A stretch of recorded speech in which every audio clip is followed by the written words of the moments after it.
Welcome to Furniture Clinic. In this video, we're going to show you how to repair the damage to a car bolster caused as you get in and out of the car.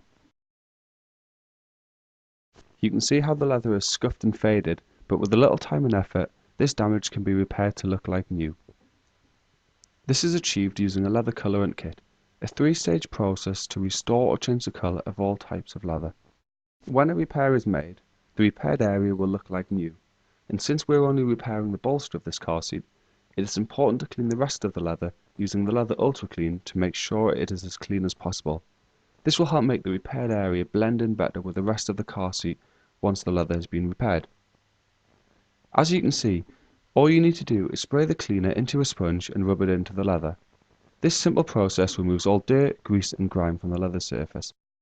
Once the leather has been cleaned, we can proceed to the first step of the colorant kit, preparing the leather. To do this, pour some leather prep onto a cloth and wipe it over the leather. This is a solvent-based cleaner that will remove any contamination on the leather surface such as grease, oil, silicone or wax. It will also remove the manufacturer's finish that is applied to the leather from new, helping to provide a much cleaner and smoother surface to repair. As you use the prep, you will notice that it removes the colour from the leather surface. This is perfectly normal and just indicates that the product is doing the correct job. Like most repair work, you have to make the damage worse before it gets better. All leather in car interiors is painted, and so the majority of the scuffing and scratching is in the painted layer. It's not actually the leather that is damaged, but the painted coating sitting on top of the leather.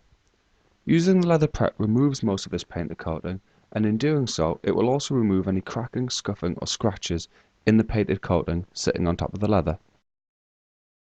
If the leather is more severely cracked than this, you can use an abrasive pad to remove the finish quicker. Once you have used the leather prep, you need to wipe the surface down with the alcohol cleaner. This is just a further treatment to ensure all of the contaminants have been removed from the surface. The combination of using both leather prep and alcohol cleaner 100% makes sure that the later applications of colour will perfectly adhere to the leather.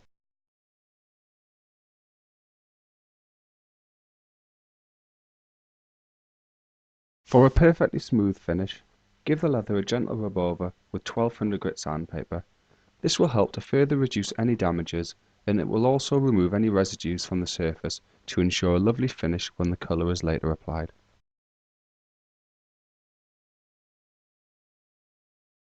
The next step is to mask off any areas that you don't want to be coloured. This is best done with a combination of cloth and masking tape. The leather in this car is white with contrasting black stitching, so it is important that we mask the stitching off too. Otherwise, it could ruin the look of the car when it is coloured. If, however, you wanted to colour the stitching too, the kit is perfectly suitable to do that.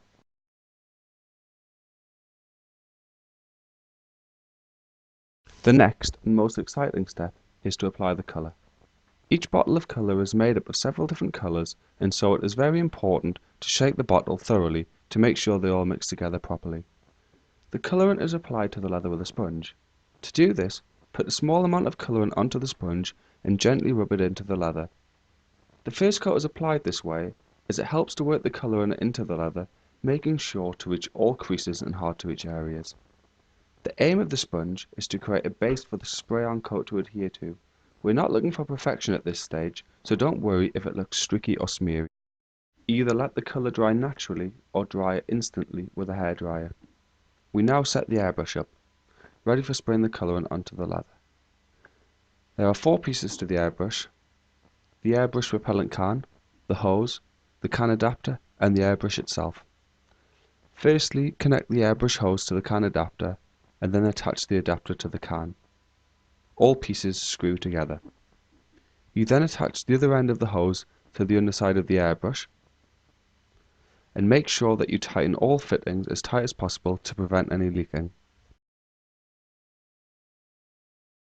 The airbrush kit has been designed to be as easy to use as possible, and as you can see, only takes a minute or so to put together. At one end you have the can of propellant, which is used to power the airbrush. The can then releases pressure through the hose that comes out of the airbrush to spray the colourant onto the leather. When the airbrush kit has been set up, Take the glass jar off the airbrush using the easy release function so it can be filled with colourant. Shake the bottle again and pour a small amount of colourant into the jar. It looks like a small jar, but surprisingly, it holds enough colourant to spray a full seat squab of a car. Reattach the glass jar to the airbrush and then screw down the screw on top of the can to release the pressure through to the airbrush. Our best advice is to test the spray pattern against a piece of cardboard first to make sure it is spraying well before proceeding to spray the leather. Once you are happy with the spray pattern, you can then start to spray the car seat. The car we're repairing is a Range Rover, and we have all modern colours for this and many of the car colours already match in our database. To check to see if we have your colour, visit the colour chart section of our website. If we don't have your leather on file, simply send a piece in to us and we'll do an exact colour match on it for you.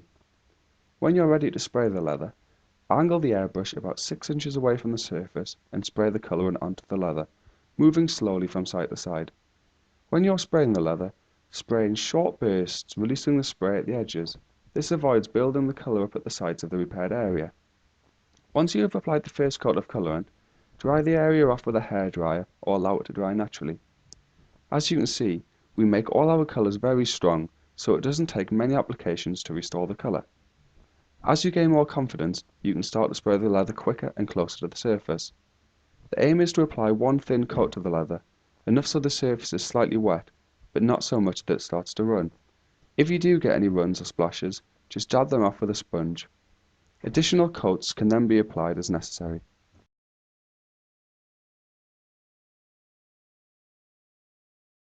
The next and final step is to apply the finish. This is applied with an airbrush and is available in 5 different sheens depending on how shiny or how matte you want the end result. The leather on this car is quite dull, so we'll be using the matte leather finish to seal the colour in. Matte will also reduce the shine of the colourant, making it blend in better with the surrounding leather. The leather finish seals the colourant in, providing an additional level of protection to the leather. This ensures that any repairs done with our kit stand up to the test of time. And for extra peace of mind, our products have been tested by the BLC Leather Technology Centre to confirm they meet the British standards with finished leather. Shake the bottle of finish thoroughly and pour it into the glass jar, ready for spraying onto the leather.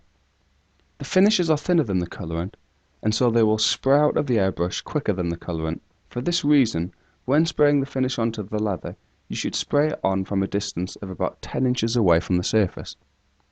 Apply the same thickness coat as the colourant and dry it off with a hairdryer.